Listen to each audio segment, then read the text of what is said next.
إن الدين عند الله الإسلام. الحمد لله رب العالمين، والصلاة والسلام على سيد الأنبياء والمرسلين وعلى آله وأصحابه أجمعين.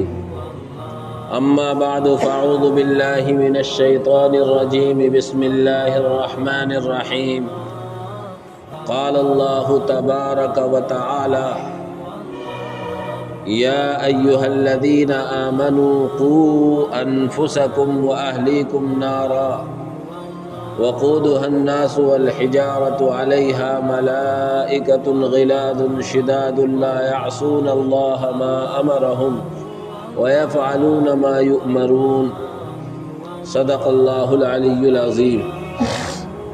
وقال عليه الصلاة والسلام: مروا أولادكم بالصلاة وهم أبناء 7 سنين واضربوهم عليها وهم أبناء 10.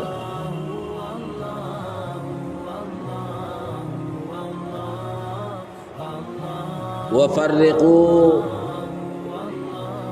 بینہم فی المضاجع او کما قال رسول اللہ صلی اللہ علیہ وسلم. محترم بزرگوں، بھائیوں، اللہ جل جلالہ وعم نوالہ کا احسان ہے کہ اللہ تبارک و تعالی نے ہمیں بہت ساری نعمتیں دے رکھی ہیں، اور اللہ کی چھوٹی سے چھوٹی نعمت بڑی قیمتی.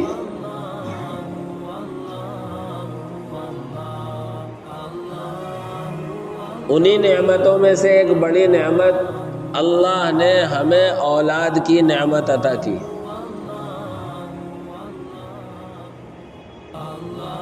اولاد کی نعمت بھی ایک ایسی نعمت ہے کہ اللہ نے ہر ایک کے دل میں اس کی خواہش پیدا کی. نکاح کے بعد سب سے پہلی فکر یہ ہوتی ہے نکاح کرنے والوں کو بھی، اس کے گھر والوں کو بھی، کہ اللہ کوئی خوشی دے دے.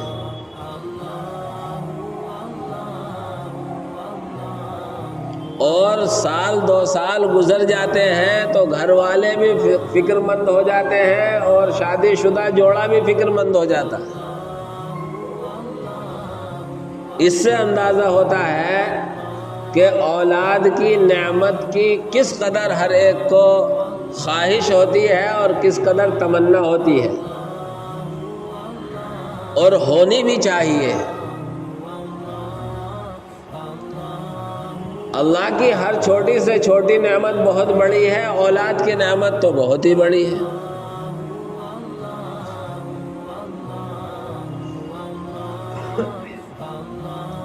لیکن ہر نعمت کا صحیح استعمال انتہائی ضروری ہے.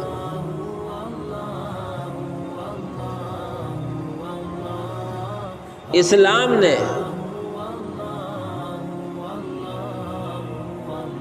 اپنے ماننے والوں کو کہیں بھی بغیر رہنمائی کے نہیں چھوڑا، بلکہ ہر جگہ اسلام نے اپنے ماننے والوں کی رہنمائی کی ہے. جو چیزیں ان کو کام دینے والی ہیں ان کے کرنے کا حکم دیا ہے، جو چیزیں ان کو نقصان دینے والی ہیں ان سے بچنے کی تاکید فرمائی. اسلام وہ مذہب ہے جس کے بارے میں ڈنکے کی چوٹ پر کہا جا سکتا ہے کہیں بھی اسلام میں ذرہ برابر کسی طرح کی نقص اور کمی کی تل دھرنے کی جگہ نہیں.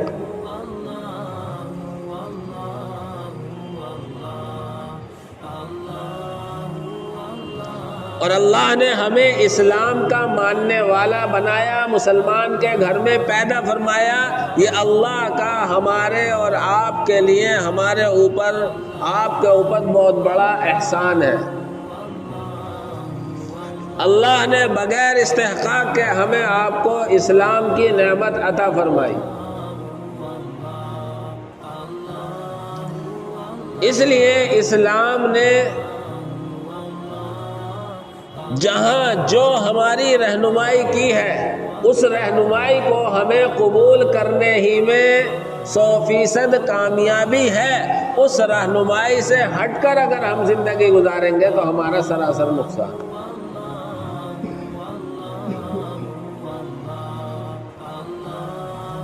اولاد کے تعلق سے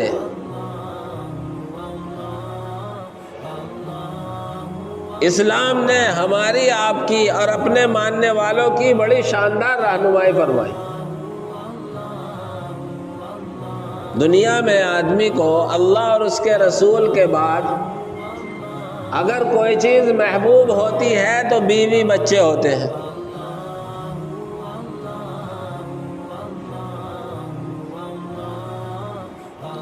اللہ نے بیوی بچوں کے لیے صاف قرآن کریم میں رہنمائی فرمائی کہ محبت کا تقاضا یہ ہے کہ انہیں دنیاوی منافع کے ساتھ ساتھ دنیاوی اخروی منافع کا بھی خوگر بنانا ہے اور دنیا کے نقصان سے بچانے کے ساتھ ساتھ اصل آخرت کے نقصان سے بچانا. اس لیے اللہ نے پیارے بھرے انداز میں ایمان والوں کو سورہ تحریم جو 28ویں پارے کی آخری سورت ہے اس کی ایک آیت میں مخاطب فرمائے یا ایھا الذین آمنو، اے ایمان والو. اللہ کا یہ محبت بھرا انداز ہے، پیار بھرا انداز ہے. اے ایمان والو، اے میرے ماننے والو، جیسے تم اپنی ہر چاہی چیز جس سے تم محبت کرتے ہو اس کو دنیا کے نقصان سے بچاتے ہو، اسی طرح خود اپنے آپ کو دنیا کے نقصان سے بچاتے ہو، اپنی محبوب چیز کو دنیا کے نقصان سے بچاتے ہو، اسی طرح آخرت کے نقصان سے بھی بچانے کی فکر کرو. کیا فرماتا ہے اللہ؟ یا ایھا الذین آمنو، اے وہ لوگو جو ایمان لے آئے، اے میرے وہ بندو جو مجھے اپنا خدا اور معبود مان رہے ہو، قوا انفسکم واہلیکم نارا. قو کے معنی بچاؤ، انفسکم اپنی ذات کو، واہلیکم اور اپنے اہل و عیال کو بچاؤ. اے ایمان والو بچاؤ اپنے آپ کو، اپنے اہل و عیال کو. کائے سے؟ نارن، آگ سے. اور آگ بھی معمولی نہیں بلکہ دنیا کی آگ سے 70 گنا زائد جو ہے. اور دنیا کی آگ میں تو ایندھن لکڑی ہوتی ہے. اس آگ کے ایندھن کے بارے میں اللہ فرماتا وقودها الناس والحجارہ. اس آگ سے بچاؤ جس کا ایندھن انسان اور پتھر ہوں گے.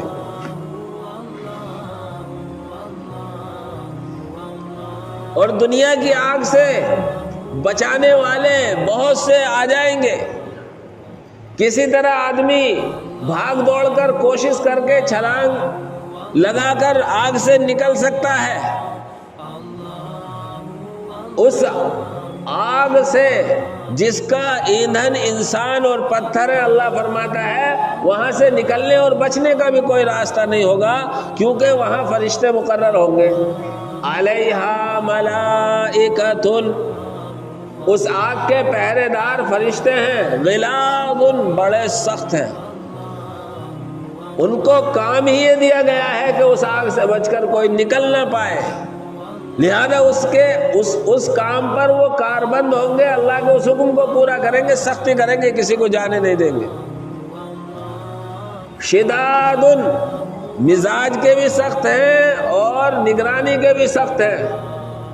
لا یعصون اللہ ما امرہم، وہ اللہ کے حکم کی نافرمانی نہیں کریں گے. دنیا میں کہیں سزا میں، کہیں جرم میں آدمی گرفتار ہو جائے، بہت سے نگراں اور دیکھ بھال کرنے والے جیلر رشوت لے کر مجرموں کو نکال دیتے ہیں۔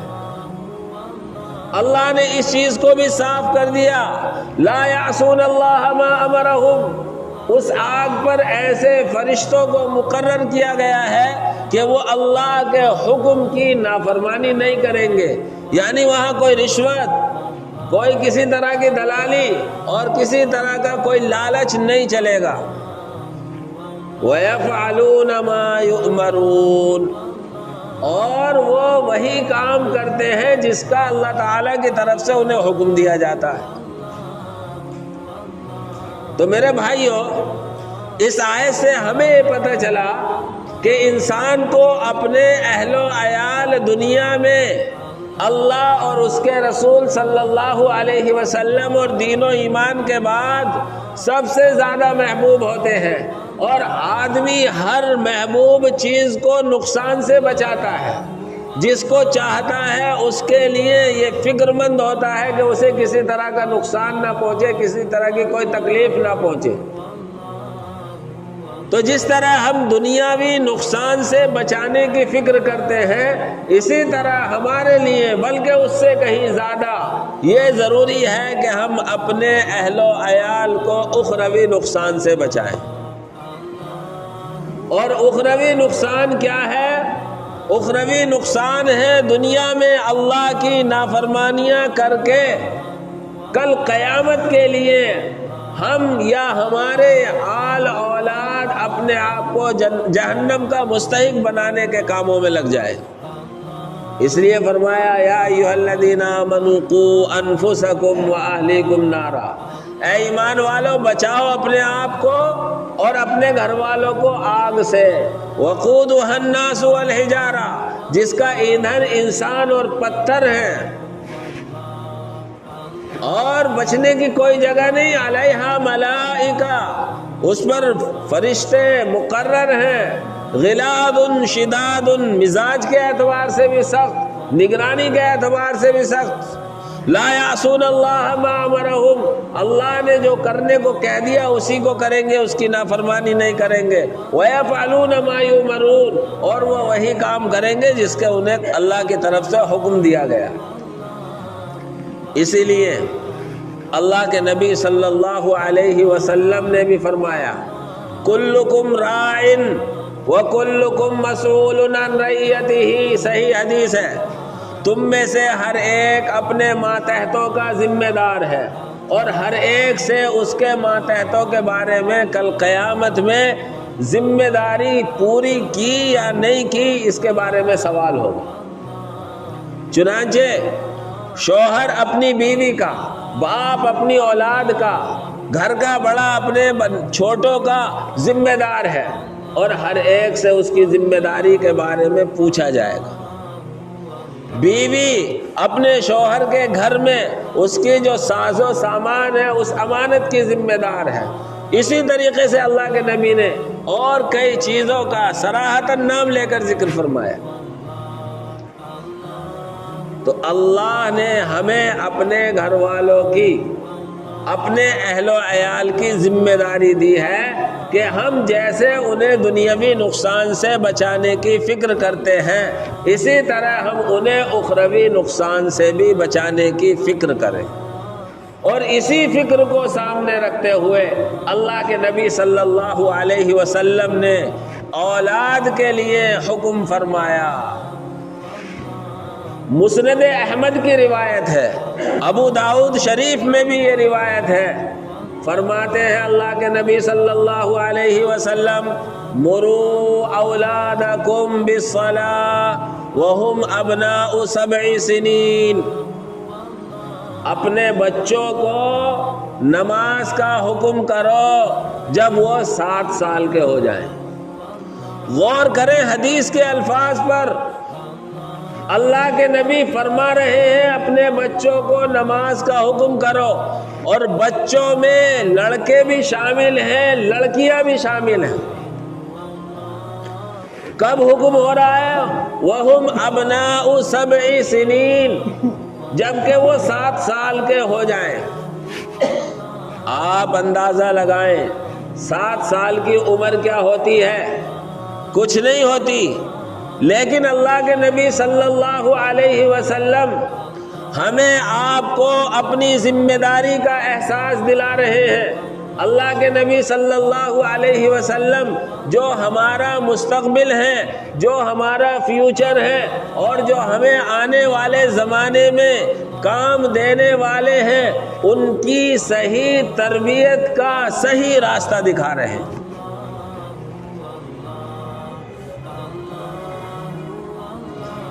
آج میں بھی سوچوں اور آپ بھی سوچیں، کیا ہمارے کبھی ذہن میں یہ آتا ہے کہ ہم اپنے 7 سال کے بچے کو کہیں کہ چل نماز کے لیے مسجد؟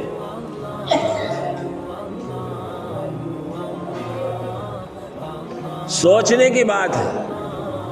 میرے بھائیوں، اسلامی احکام سن کر اتنے نہیں سیکھے جاتے جتنے دیکھ کر سیکھے جاتے ہیں، بلکہ دنیا کا کوئی کام جب تک اس کا پریکٹیکل نہیں ہوتا، جب تک اس کی مشق نہیں ہوتی، جب تک اس کی تمرین نہیں ہوتی، اس وقت تک اس کام کو انسان صحیح ڈھنگ سے نہیں کر سکتا۔ اسی لیے دنیا کا کوئی ہنر ہو یا کوئی علم ہو، اس کے لیے مشق اور تمرین انتہائی ضروری ہے۔ ڈاکٹر کے لیے پڑھائی کے ساتھ ساتھ کچھ دن اسے پریکٹس کے لیے بھی دینے ہوتے ہیں۔ اللہ کے نبی صلی اللہ علیہ وسلم ہمارا مستقبل، ہمارا آنے والا زمانہ اور ہماری اولاد جو آگے چل کر ہمارے بڑھاپے میں کام آئے گی، اس کی صحیح تعلیم و تربیت کا بچپن ہی سے خاص طور سے دھیان رکھنے کی تاکید کر رہے ہیں۔ ورنہ 7 سال کے کسی بچے پر نماز فرض نہیں ہوتی۔ کوئی کسی سے جا کر پوچھے کہ 7 سال کے بچے کو نماز پڑھنے کا کیا حکم ہے، کہیں گے نہ فرض ہے نہ واجب ہے، کچھ نہیں ہے، بلکہ 7 سال کا تو کسی حکم کا مکلف نہیں ہوتا، لیکن اللہ کے نبی کہہ رہے ہیں اپنے 7 سال کے بچوں کو نماز کا حکم دو۔ اس سے بھی بات معلوم ہوتی ہے کہ تعلیم کی فکر اس سے کہیں پہلے ہمیں آپ کو کرنی، اس لیے کہ بچے کا سب سے پہلا مدرسہ گھر اور اس کے ماں کی گود ہوتی ہے۔ جب 7 سال کی عمر میں نماز کے لانے کے لیے حکم ہو رہا ہے تو اس سے پہلے وضو اس کو سکھایا جائے گا، اس کو نماز بتائی جائے گی، اس کو ارکان اسلام سکھائے جائیں گے۔ معلوم ہوا کہ اس کے دین اور اس کے مذہب کی اس سے پہلے فکر ہو۔ اور آگے فرمایا وَاضْرِبُوهُمْ عَلَيْهَا وَهُمْ أَبْنَاءُ 10، اور ان کی پٹائی کرو جب یہ 10 سال کے ہو جائے اگر نماز میں کوتاہی کرے۔ نماز میں 10 سال کی عمر میں اگر کوتاہی کر رہا ہے تو اس کی پٹائی کا حکم دیا ہے اللہ کے نبی نے، لیکن علماء نے اس بات کی صراحت کی ہے کہ ڈرانا، دھمکانا، پٹائی کرنا ایسا ہو کہ بدن پر نشان نہیں آنے چاہیے۔ علماء نے لکھا ہے کہ باپ کی پٹائی اپنی اولاد کے لیے ایسے ہے جیسے کھیتی کے لیے سچائی اور اس کی نرائی،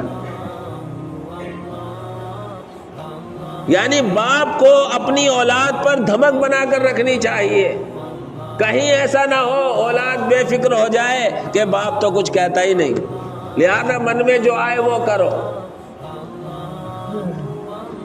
یہاں رک کر ایک مسئلہ سمجھنا چاہیے، ہماری مسجد میں یا مسجدوں میں بچے آتے ہیں، ہمارے بہت سے لوگ بچوں کے لیے سخت سست الفاظ کہتے ہیں۔ یہاں 2 مسئلے الگ الگ ہیں۔ جن کے بچے مسجد آ رہے ہیں ان کی ذمہ داری یہ ہے کہ بچوں کو سمجھا کر بھیجیں، مسجد کے آداب بتا کر بھیجیں، اور باقی ہم سب کی ذمہ داری یہ ہے کہ اگر بچے مسجد میں آ گئے ہیں، اگر وہ شرارت بھی کر رہے ہیں تو ہم اسے نظر انداز کریں تاکہ یہ آئندہ مسجد میں آنے والے بن جائیں۔ تجربہ یہ بتلاتا ہے کہ جو بچپن سے مسجد میں نہیں آیا ہے وہ 55 کی عمر میں بھی مسجد میں آتا ہوا گھبراتا ہے. اور معاشرے میں ایسے آپ کو افراد مل جائیں گے جو آج بھی مسجد میں آنے سے گھبرا رہے ہیں. اس کی وجہ یہ ہے کہ بچپن سے مسجد میں آنے کی عادت نہیں ڈالی. اس لیے بچوں کو سمجھا کر اپنے ساتھ مسجدوں میں لانے کی فکر کریں تاکہ ہمارے بچے کا بچپن سے ذہن اسلامی ہو. اور پھر اللہ کے نبی صلی اللہ علیہ وسلم نے ایک اہم بات اسی حدیث میں ارشاد فرمائی وَفَرِّقُوا بَيْنَهُمْ فِي الْمَضَاجِعِ. جب 10 سال کی عمر سے اوپر کو بچے بڑھ جائیں تو اب ان کے بستروں کا الگ الگ انتظام کرو. 2 بچے چاہے وہ لڑکی ہو یا 2 بچے چاہے وہ لڑکے ہو یا بھائی بہن ہو، 10 سال کی عمر کے بعد اللہ کے نبی فرماتے ہیں انہیں ایک ساتھ مت سلاؤ، ان کے بستروں کا الگ الگ انتظام کرو. اللہ کے نبی صلی اللہ علیہ وسلم چھوٹی سی بات میں، چھوٹے سے جملے میں بہت بڑی بات ارشاد فرماتے ہیں. آپ کی باتیں جوامع الکلم ہوتی ہیں. آج یہ 1450 سال بعد کا زمانہ ہے. آپ علیہ الصلاۃ والسلام آج سے 1450 سال پہلے اس بات کو فرما رہے ہیں. اس لیے کہ جب بچے کی عمر بڑھتی ہے تو بہت ساری چیزیں اس میں جوانی کی آنا شروع ہو جاتی ہیں. تو بہت سی برائیوں سے بچنے کے لیے اللہ کے نبی صلی اللہ علیہ وسلم رہنمائی فرما رہے ہیں کہ اب 10 سال کی عمر کے بعد سب کو الگ الگ سلانے کا انتظام. اس لیے میرے بھائیوں، ہمیں آپ کو اپنے گھر والوں کی اور خاص طور سے اپنی اولاد کی تعلیم و تربیت اور دینی مزاج کی خاص فکر کرنی ہے اور بچوں کو مسجد میں لانے کا ہم مکلف بنائیں، خود اپنے آپ کو بھی اور غیر دوسروں سے بھی کہیں، تاکہ ابھی سے ہمارے بچے اسلامی ارکان اور اسلامی احکام کو سیکھیں اور اس پر عمل کرنا شروع کریں. جب تک ان پر احکام فرض ہوں گے، ان کی عادت ہو چکی ہوگی، تو پھر ان احکام پر عمل کرنا آسان ہوگا. اللہ مجھے بھی آپ حضرات کو بھی عمل کی توفیق عطا فرمائے. آمین. وآخر دعوانا الحمدللہ.